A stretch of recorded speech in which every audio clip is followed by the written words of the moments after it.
வணக்கம் நண்பர்களே, ஏகேஸ் கிரியேட்டிவ் கிரியேஷனுக்கு உங்கள் அன்போடு வரவேற்கிறேன். இன்றைக்கி நம்ம பார்க்க போகிறது ஒரு ஈஸியான ரொம்ப டேஸ்டியான முக்கியமாக ஹெல்த்தியான ஒரு அல்வா ரெசிபி தான் பண்ண போகிறேன். நான் இது வரைக்கும் அல்வா செஞ்சதில்லை, இப்போ தான் நான் முறையாக ட்ரை பண்ண போகிறேன் அப்படின்னு சொல்கிறவங்க கூட ரொம்ப ஈஸியாக வந்து இந்த அல்வா வந்து செஞ்சிடலாம். அதுக்கு முன்னாடி நம்ம சேனல் நீங்கள் இது வரைக்கும் சப்ஸ்கிரைப் பண்ணலன்னா கீழே இருக்க இடத்துல சப்ஸ்கிரைப் பண்ணுங்கள். கூடவே பக்கத்தில் ஒரு பெல் பட்டன் ப்ரெஸ் பண்ணிடுங்க. அதில் ஆளுங்கிற ஆப்ஷனையும் செலக்ட் பண்ணிவிடுங்க. இப்போ வாங்க வீடியோவுக்கு போகலாம். பூசணிக்காய் வச்சு தான் இந்த அல்வா நான் பண்ண போகிறேன். அந்த கப்பால் ஒரு 1.5 கப் அளவுக்கு பூசணிக்காய் வந்து துருவி வச்சுருக்கேன். அந்த துருவின பூசணிக்காவை குக்கரில் சேர்த்துட்டு இந்த சின்ன டம்ளரால் 1 டம்ளர் அளவுக்கு தண்ணி சேர்த்துக்கிறேன். தண்ணி சேர்த்துட்டு குக்கரை நல்லா மூடிட்டு நல்லா ஒரு 3 விசில் வச்சு நல்லா வேக வச்சு எடுத்துக்கலாம்.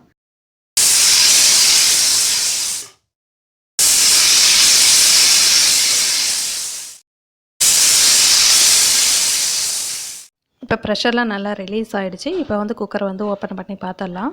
இப்போ நம்ம எடுத்து பார்த்தோன்னாக்கா நல்லாவே வந்து வெந்திருக்கும். இப்போ வந்து அமுக்கி பாருங்கள், நல்லா வெந்திருக்குங்க. இந்த ஸ்டேஜில் கரெக்டாக இருக்கும்.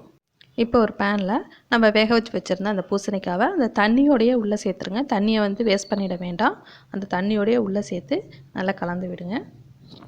இப்போ இதுக்கு பார்த்திங்கன்னா தேவையான அளவுக்கு ஒரு 1/2 கப் அளவுக்கு, இந்த கப்பால் 1.5 கப் அளவுக்கு பூசணிக்காய் சேர்த்தேன். இப்போ ஒரு 1/2 கப் அளவுக்கு வந்து ஜீனி சேர்த்துக்கிறேன்.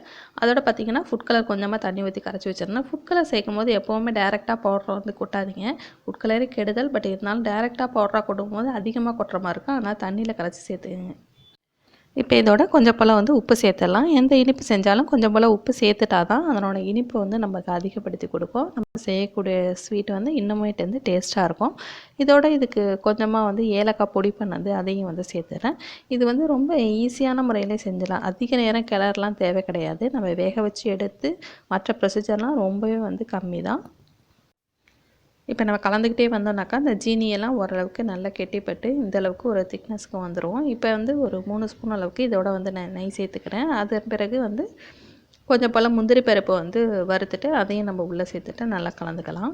ரொம்ப வந்து அதை பாகு வந்து முருகிடக்கூடாது. ஓரளவுக்கு அந்த ஜீனியோட தண்ணியாக கரைஞ்சிட்டு அது வந்து ஒரு ஃபஸ்ட்டு ஒரு கம்பி ஸ்டேஜ் வர அளவுக்கு நம்ம கலந்து விட்டாலே வந்து அந்த ஸ்டேஜில் நம்ம ஸ்டவ் ஆஃப் பண்ணிட்டோம்னாக்கா நமக்கு வந்து நல்லா ஆறின பிறகு இன்னும் கொஞ்சம் அது வந்து இறுகின மாதிரி வரும். அப்போ நமக்கு வந்து சர்வ் பண்ணும்போது நம்ம சாப்பிட்றதுக்கு வந்து ரொம்ப நல்லாயிருக்கும். கண்டிப்பாக இந்த ரெசிபி வந்து ட்ரை பண்ணி பாருங்கள், எப்படி இருந்ததுன்னு சொல்லுங்கள். இப்போ நமக்கு சூப்பரான சுவையில் சுலபமான முறையில் பூசணிக்காய் அல்வா வந்து ரெடி ஆகிடுச்சுங்க. கண்டிப்பாக ட்ரை பண்ணி பாருங்கள்.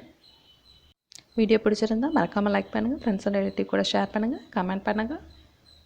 வேறு ஒரு இன்ட்ரெஸ்டிங்கான வீடியோட உங்களை மீண்டும் சந்திக்கிறேன். வணக்கம்.